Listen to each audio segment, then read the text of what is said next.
বিষয়ত থাকিবই লাগিব। বিষয় হৈছে নিমখৰ নিচিনা।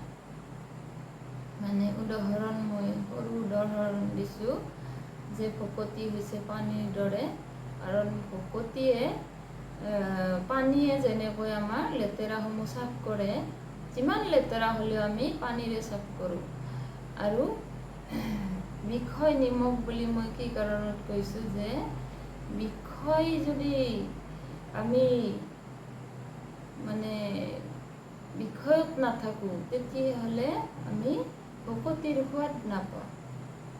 ভকতিৰ সোৱাদ কেতিয়াও নাপাওঁ, কাৰণ ভকতিৰ যিটো সোৱাদ বিষয় নিমখ যেনেকৈ খাদ্যবস্তুত দিলে সোৱাদ হয়, আৰু ভকতিও বিষয়ত থাকিলে যে বিষয়ত থাকি আমি ভক্তি যেতিয়া আমাৰ আহিব, তেতিয়া আমি বহুত মানে বিষয়ত ভকতি প্ৰয়োগ কৰি বহুত সোৱাদ লাগে। ভকতি থকাজনেহে বুজিব এই কথাখিনি।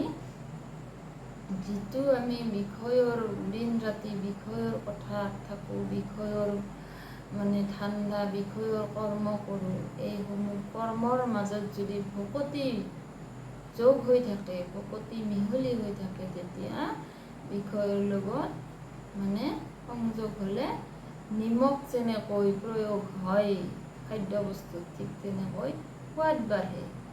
বিষয়ৰ সোৱাদ ভকতি থকাজনেহে ল'ব জানে, অন্যই ল'ব নাজানে। অকল বিষয়তে থাকি তেওঁ যেনেকৈ কেঁচুৱে মাটি খাই মাটিয়ে মানে হাগে বুলি কৈছে, ঠিক তেনেদৰে বিষয়ীজনে বিষয়ত থাকি বিষয়ৰ মানে যিবিলাক কথা সেইবিলাকহে উলিয়ায়।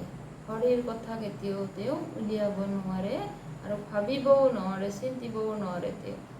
সেইকাৰণে কেঁচুৰ নিচিনা তেওঁ কেঁচুৰ দৰে উদাহৰণ দিছে আমাক, গীতাত কৈছে এইখিনি কথা যে কেঁচু হয় বিষয়। সেইকাৰণে মই নিমখ বুলি কৈছোঁ। নিমখ নিদিলে খাদ্যবস্তু যেনেকৈ সোৱাদ নালাগে, বিষয় নহ'লে ভকতি আপুনি ক'ত প্ৰয়োগ কৰিব?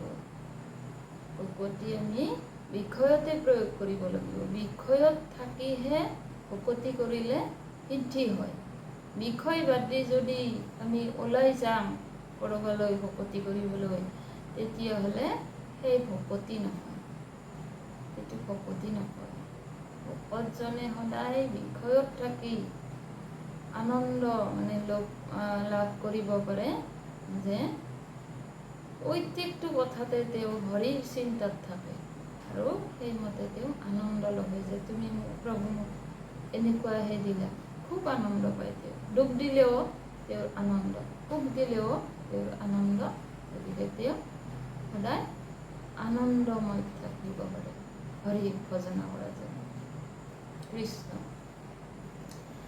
হে ৰাম কৃষ্ণ পাদ পদ্ম দুইক বিচাৰি ফুৰন্ত, জানি সৰ্বোত্তম দেৱ ভজা ভগৱন্ত।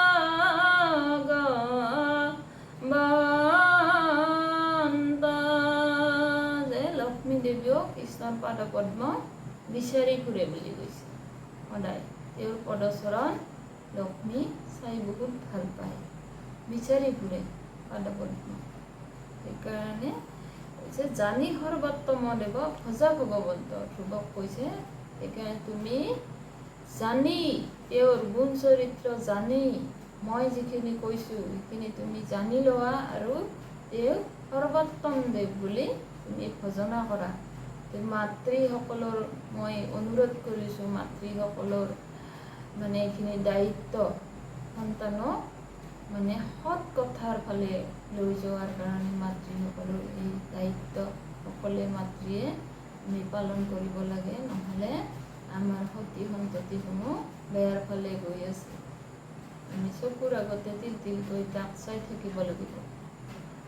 সকলোকে মই আজি এই পাঠৰ